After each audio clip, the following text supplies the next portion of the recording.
to Sunday. We hope you're having a wonderful day as much as you can under these circumstances. We're here today with this new episode series to go through boutique hospitality's top news stories. So first up, Skift reported about resort communities face crisis as wealthy escape coronavirus hotspots.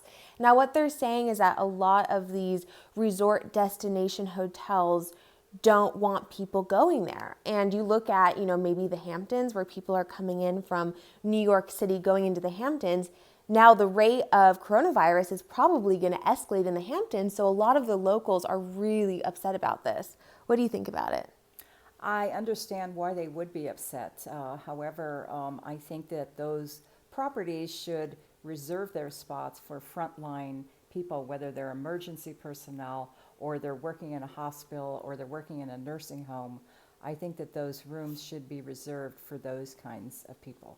Now, The Real Deal reported how homeless COVID-19 patients could save California's hotel owners. So what happened is that there's this new project called Project Roomkey where FEMA is paying for 75% of the costs, where they're going to house COVID-19 patients and the homeless in California hotels.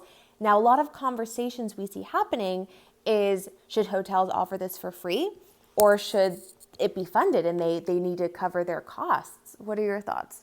My thoughts are, I think it's great for FEMA to do that, and I think FEMA should actually pay for it, particularly in hotels that are going to be shuttered anyway, because if they were to reopen, I know that clients and travelers would probably be very concerned about the virus in those properties.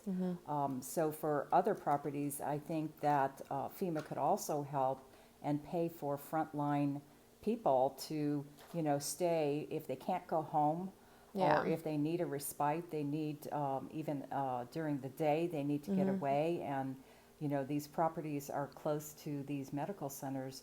It would be perfect, I think, for FEMA to assist with frontline emergency personnel. Yes, I guess our take is, a hotel needs to cover their costs and they need help. I mean, our industry is crumbling. So yes, we want to be in the war efforts, but, we also need to pay our employees. So what's the medium here? So now we have the New York Times, and they reported how small business owners are having hard decisions that are becoming really, really personal. So we have one guy, Brian Asher from Venrock, which is a VC firm, and he recommends pulling off the Band-Aid quickly. If you have to cut, the goal is to cut once, cut deeply, and do it quickly.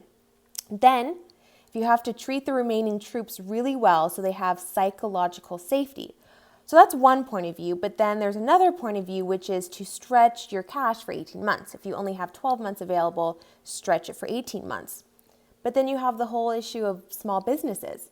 We don't have anything past 30 days, so what do you do? And that's where it becomes personal. That now you see people, CEOs giving up their salaries, which I think everyone should be doing. And this whole, we need to donate to the hotel's staff, the restaurant's staff.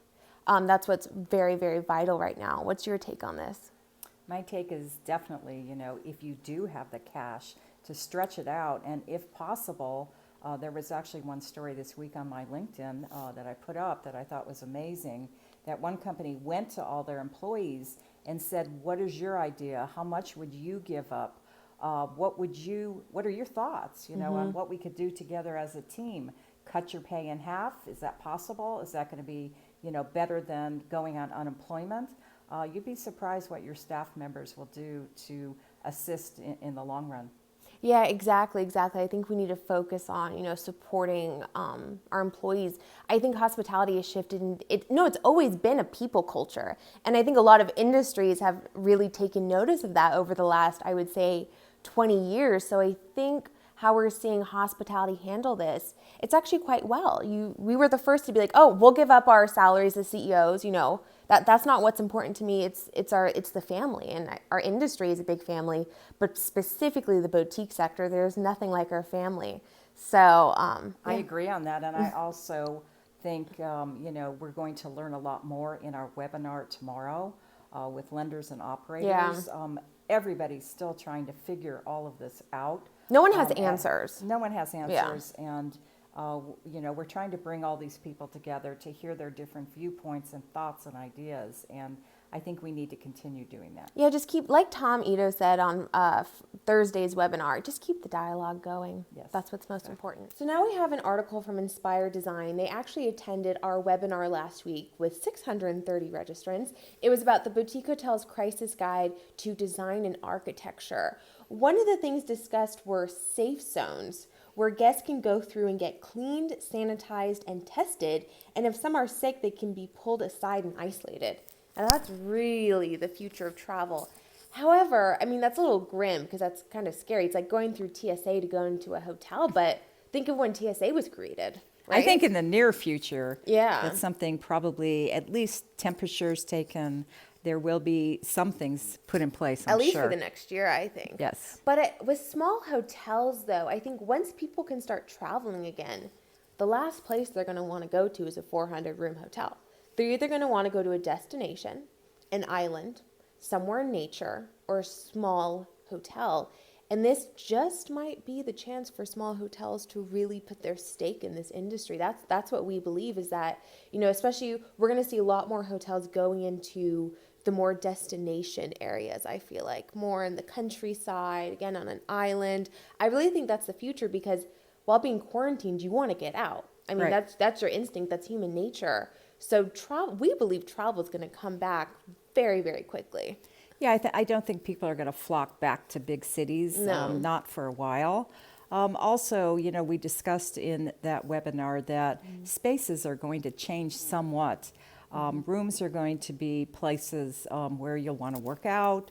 You'll want it to be your home office. You won't necessarily want to go down to the lobby to sit among a lot of people, not for a while. It was maybe like 6 months, but I think as humans, we instinctively, we want to meet with other humans. We want to socialize. So we just think for the first 6 months to a year, it'll be like this, like isolating in your guest room. But after that year and a half, people are going to be yearning to socialize with other people. And boutique hotels have been cultural epicenters. Specifically boutique, because they're focused on creating experiences. Right. And people are going to be flocking back to hotels. Now, something we also discussed is the hotel lobby going to replace offices? Right. And So- that could happen as well. That's a whole nother conversation, though. Additionally, you're going to see more hotels offering gift certificates at a very discounted rate right now, which we're putting up on our stay-boutique.com site, where clients can actually book them. There's a lot of opportunities right now for future travel. It will come back, but Definitely. no one knows exactly how and when. People can talk about it coming right back, but that's up for opinion, and I'm sure a lot of future discussion. Exactly. And now we have a special segment. This week, we found out that luxury's favorite fashion giant, LVMH, is moving forward with plans to make their overnight experience debut in none other than Beverly Hills. With 115 rooms, their boutique hotel brand Cheval Blanc will provide a fun and French flair to this splendid neighborhood. That's all for today, folks. And that's today's first episode of our new series. We want to invite everyone to go on to stay-boutique.com. We have 2 resource centers there. One is the Professional's Guide to Stay #Boutique Strong. So you'll see some advice for small businesses, for hotels, other resource centers. And then we have, for the travelers and boutique hotel lovers, we have how to contribute to #SaveBoutiqueHotels. And that'll be which hotels you can donate to, what you can do to help, which hotels are offering takeout, things like that. We do have some very big campaigns coming out soon. I know my mom and I and the BLLA team, we've been working tirelessly to figure out ways for a solid recovery for boutique hotels. You guys are everything to us. This isn't just a job for us. It's family, and we'll do everything we can to help.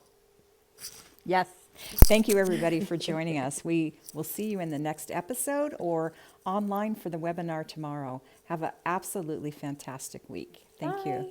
Bye.